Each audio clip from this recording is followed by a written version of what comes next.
मित्रांनो, दक्षिण सोलापूरमध्ये झालेल्या मुसळधार पावसाने शेतकऱ्यांची अक्षरशः दैना झाली आहे। शेतांना तळ्याचं स्वरूप प्राप्त झाले। हातातोंडाशी आलेलं खरीप पीक हे पूर्णतः पाण्याखाली गेले।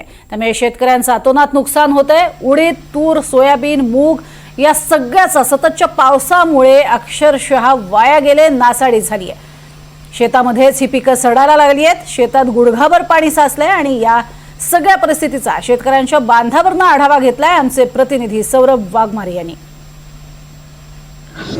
सोलापूर जिल्हाभरात मागील काही दिवसापासून मुसळधार पाऊस बरसतोय।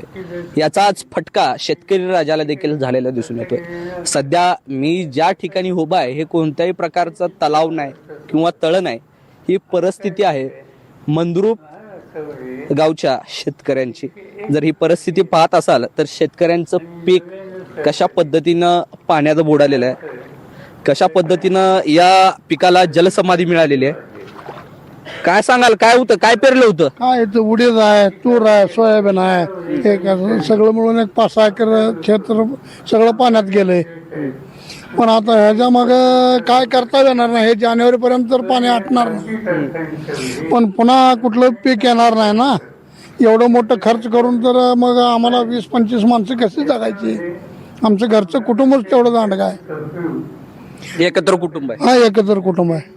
नोकरीला कोण आहे? नोकरीला कोणच नाही, म्हणजे संपूर्ण घरचा प्रपंच शेतीवरतीच आहे। फक्त शेतीवरती परपंच आहे आमचा।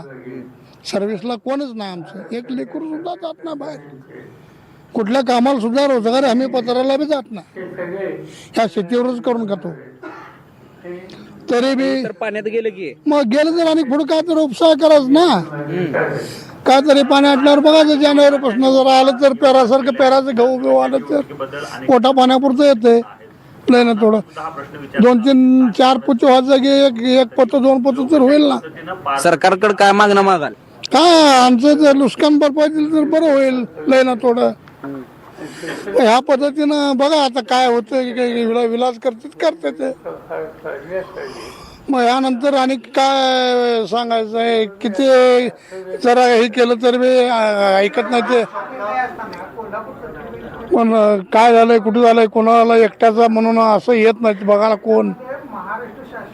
ह्या पद्धतीनं हे झालंय बघा शेत। असं पंचनामा झालाय का? नाही अजून अजून नाही। अर्ज देऊन आलो पण झाला नाही।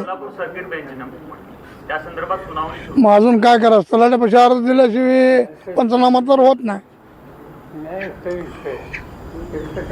हे भयान वास्तव आहे मंद्रुप या परिसरातलं की मोठ्या प्रमाणात महाराष्ट्रातील सहकारी